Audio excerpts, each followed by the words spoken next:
لە چەند ڕۆژی ڕابردوودا سیناریۆی جۆراوجۆر لەسەر مژاری دزەکردنی چەکدارانی داعش بۆ ناو کۆبانێ لە میدیا لۆکاڵی و جیهانیەکاندا بڵاوبوونەوە هەریەکە و بە جۆرێک باسی کرد.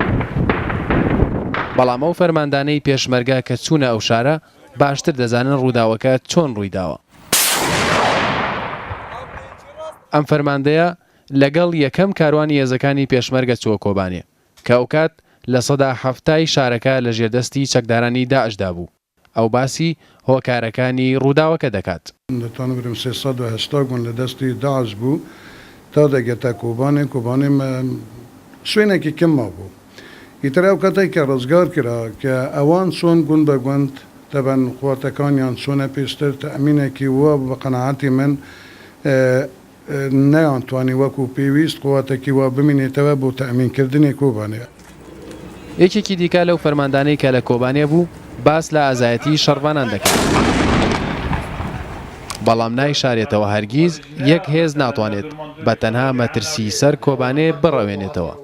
قوتا وێرە یا یەپەکێ يعني نشد يبقى خرط يت حالات الشريدة نشان سيطرة سر كوباني بكن اوان بس درجة الرئيسي قربين الكوباني مثلا آسایش درجة الرئيسي بيد دروبر كوباني لا بەدواداچوونێکی ڕووداودا دەرکەوتووە داعش سوودی لە بیرۆکەیەکی کۆنی یۆنانی بەناوی ئەسپی تروادە وەرگرتووە بۆ دزەکردنە ناو کۆبانێ. چەند ڕۆژێک لەمەوبەر هەواڵی ئەوە بڵاوکرایەوە کە داعش کوردانی دانیشتووی شاری ڕەقا کە پایتەختی خەلافەتەکەی ئەو گروپەیە لەو شارە دەردەکات. ئەمە سەرەتای جێبەجێکردنی پلانەکە بووە. کوردانی دانیشتووی ڕەقا سواری ئۆتۆمبیلی بار هەڵگر دەکرێن و بەرەو ناوچەکانی ژێر دەسەڵاتی کانتۆنەکانی ڕۆژاوای کوردستان دەنێردرێن. لە نێو ئۆتۆمبیلە بار هەڵگرەکاندا کەرەستەی ناوماڵ هەبوون وەکو فەرش و کەرەستەی دیکە. داعش ئەو چەکانەی دواتر لە تەقینەوە و وێرشەکانی ناو کۆبانێ و دەوروبەری بەکارهێنان کە لە ناو فەرش و کەرەستەکانی دیکەدا حەشاریدا بوون. ئێستا بەرەکە لە کۆبانێ بە تەواوی فراوان بووە. پێویستی بەهێز و هەماهەنگی زیاترە.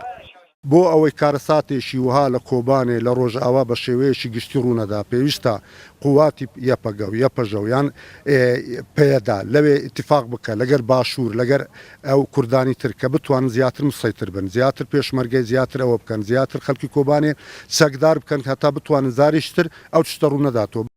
دەفەوجی سەربازی کە خەڵکی ڕۆژاوای کوردستان و لە باشووری کوردستان مەشقیان پێکراوە و لەژێر سەرپەرشتی وەزارەتی پێشمەرگەن ئێستا لە بەرەکانی شەڕدان دژی داعش. ڕەنگە چوونی ئەو فەوجانە بۆ ڕۆژاوە باڵانسی شەڕەکە بگۆڕێت. بە گوتەی فەرماندە سەربازیەکان بێت هێشتا مەترسی لەسەر کۆبانێ هەیە.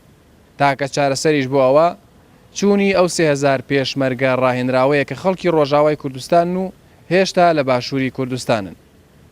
بەڵام تاکو ئێستا لانی دەسەڵاتدار لە ڕۆژاوای کوردستان ڕازی نییە بە چوونی ئەو پێشمەرگانە بۆ ڕۆژاوە. نەبەحسێن ڕووداو هەولێر.